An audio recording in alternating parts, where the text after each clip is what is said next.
Good afternoon, everyone. Today, I am incredibly excited to announce that a seasoned, principled, and tough-minded foreign policy veteran is joining our State Department team. Elliott Abrams is coming aboard to lead our efforts on Venezuela. His critical work will get started right away. Tomorrow, he'll travel with me to the UN Security Council, where the United States has called a long overdue meeting to urge other nations to support Venezuela's democratic transition. Elliott's long career in foreign affairs includes a great deal of time as a senior leader in this very organization. Under President Reagan, he served as Assistant Secretary of State for Human Rights and Humanitarian Affairs and Assistant Secretary for Inter-American Affairs as well.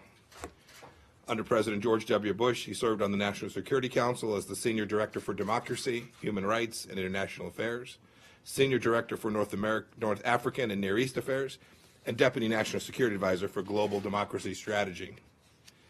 Elliott's passion for the rights and liberties of all peoples makes him a perfect fit and a valuable and timely addition.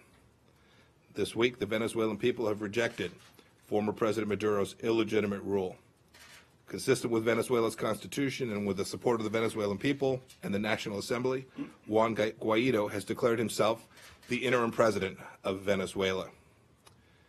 These are just the first step on Venezuela's road to liberty. Elliott will be a true asset to our mission to help the Venezuelan people fully restore democracy and prosperity to their country. On this issue and all others, he is eager to advance President Trump's agenda and promote the ideals and interests of the American people. And now, Elliott would like to say a few words. Thank you.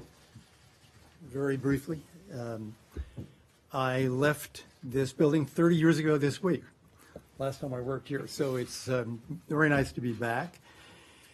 This crisis in Venezuela is deep and difficult and dangerous, and I can't wait to get to work on it. Thank you. Thanks. All right, guys, we've got time for a question or two. Nick Wadhams, Bloomberg, please. Mr. Secretary, can you Yes, sir. talk a little bit more detail about what Mr. Abrams will be doing? What will his first task be? What will his chief focus be? Will he travel to the region? And also, can you talk a little bit about some of what will happen to Venezuela's overseas assets? For example, the gold that it has in the Bank of England, money it has in overseas accounts. Will the expectation be that the interim president would have control over those funds? Well, as to your first question, Elliott will have responsibility for all things related to our efforts to restore democracy in Venezuela. It's a global challenge. There are multiple dimensions to how we hope to assist the Venezuelans in achieving democracy there, and he will be responsible for leading that effort. We have an enormous team here that's done truly remarkable work to date to get us to the point we are at today, and they've done this over certainly my 8 months, but long preceding that as well. I'm incredibly proud of the work that our State Department team has done to date. Elliott will now lead our effort that relates directly to our efforts on behalf of the Venezuelan people. I would expect, so his first task will be to get up to speed and then travel with me to New York tomorrow morning for the UN Security Council meeting. And after that, I couldn't tell you where it will take him. Wouldn't surprise me if he ends up traveling to the region. But what the road ahead will be driven by the demands of the Venezuelan people and how we can assist them in achieving the outcome that America wants them to achieve. And on overseas assets?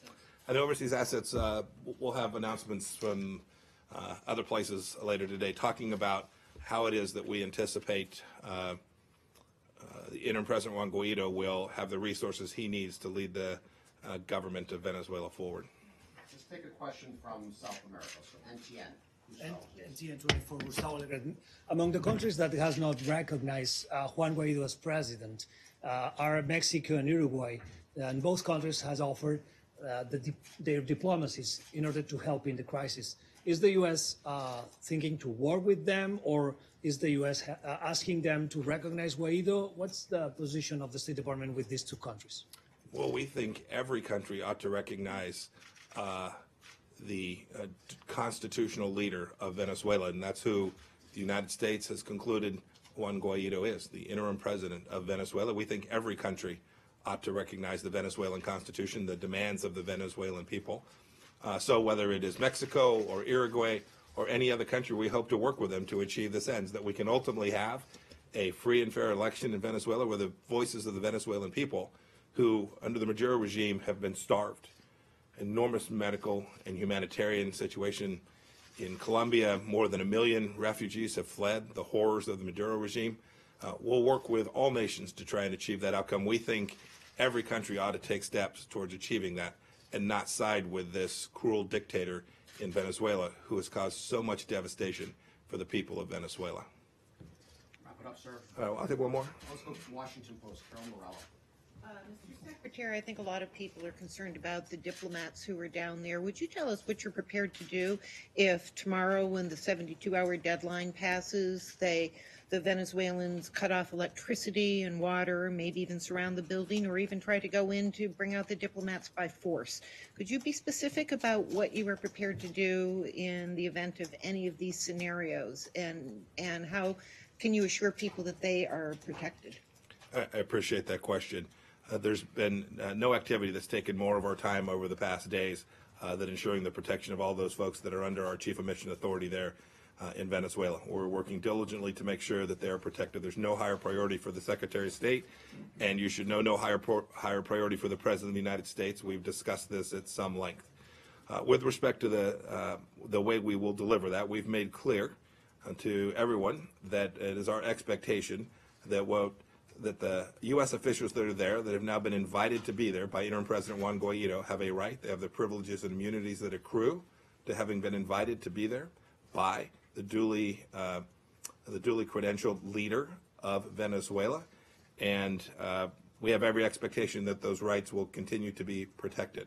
You would have seen today that we have an ordered departure. We're beginning to move some of our staff out. This is consistent with what the State Department does every day. The first briefing I get every morning is all around the world, every mission, every consulate, every facility where we have officers. I receive a briefing on risk and risk analysis. We'll continue to do that in Venezuela. It is literally a 24/7, moment-by-moment exercise to evaluate risks to the people who work for me in the State Department, and we'll get this right. We will make sure that we protect our folks on the ground and take all appropriate measures to ensure that they're protected. Thank you. Thank you all. Thank you very much. Has the meeting tomorrow been scheduled at the Security Council?